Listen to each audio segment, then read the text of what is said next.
Suite et fin de notre feuilleton sur les maillons de la chaîne de l'urgence au CHR de Mercier aujourd'hui.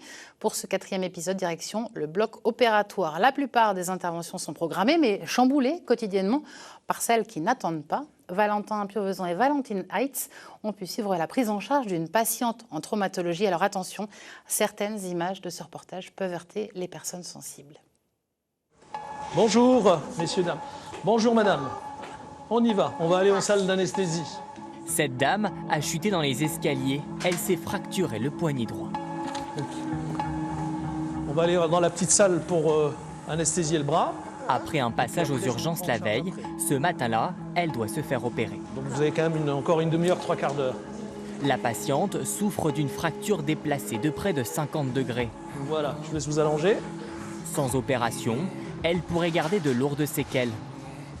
On voit ici que cet os-là qui est là, normalement, il doit venir ici. Donc on a le poignet qui est complètement de travers. C'est de la semi-urgence, c'est-à-dire qu'il n'y a pas besoin de l'opérer la nuit, mais par contre, il faut l'opérer absolument le lendemain, rapidement, parce que sinon, ça gonfle trop. La traumatologie, c'est 30% de la fréquentation des urgences. Les blessures les plus récurrentes sont les entorses et celles liées aux accidents de la circulation. Vous vous concentrez sur votre respiration, vous inspirez bien fort et j'y vais. Ça va ? L'opération nécessite seulement une anesthésie loco-régionale. On repère les nerfs grâce à l'échographie et avec l'aiguille, on va aller tout doucement, juste au contact du nerf, à côté, entourer chaque nerf avec un petit peu d'anesthésique locale, ce qui va avoir pour effet d'endormir le bras pour une durée d'environ 2 heures. Les patients, habituellement, on les voit 2 jours avant une chirurgie pour la chirurgie réglée. Là, dans le cadre de l'urgence, on va les voir juste au moment de l'urgence. La plupart du temps, on arrive quand même à ce qu'ils soient à jeun parce qu'ils ont des consignes qui sont données lors du passage aux urgences, surtout pour cette dame, par exemple, qui est passée par la chirurgie ambulatoire. Donc elle a eu toutes les consignes qui ont été données pour venir ici à jeun.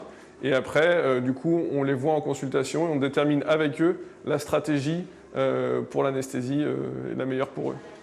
Entre-temps, au bloc opératoire, on s'active pour préparer l'intervention et le matériel nécessaire.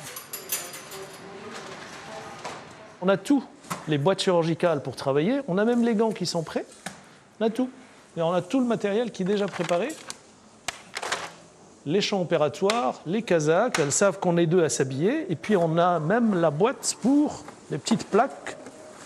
Toutes les plaques qu'on va mettre sont déjà préparées. C'est-à-dire que là, aujourd'hui, cette urgence, on sait où on va, on sait ce qu'on va faire et on va gagner du temps.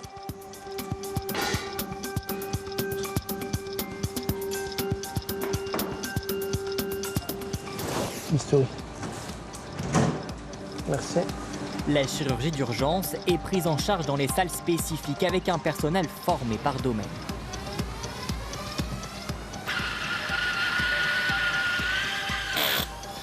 Ici, le chirurgien est accompagné par une interne en orthopédie installée en face de lui. L'infirmière de bloc opératoire, elle, veille aux règles d'hygiène et assiste le médecin tout au long de l'opération. Là, je viens de remettre l'os, ce qu'on appelle la fracture qui était déplacée. Je viens de la remettre en place. Je mets ma petite plaque et puis après, on va vérifier par la radio, voir si tout ça, c'est bien. Si c'est bien, on va continuer. Sinon, des fois, il faut modifier. Il lui aura fallu moins de 30 minutes pour réduire la fracture de la patiente. Elle restera quelques heures en observation avant de pouvoir repartir chez elle. La difficulté des urgences, c'est que ça peut aller de 2 à 12, voire 20, puisque, par exemple, quand il y avait l'épisode de verglas, on en a eu une vingtaine dans la journée. Donc il faut avoir aussi des systèmes qui peuvent s'adapter à une variabilité. Il y a des jours où vous en avez 2 ou 3, mais il y a des jours où vous en avez 12. Donc il faut avoir une équipe qui soit capable de s'adapter très rapidement. Le docteur Erazi doit encore faire 5 opérations aujourd'hui. Un programme qui peut être bouleversé si l'urgence arrive.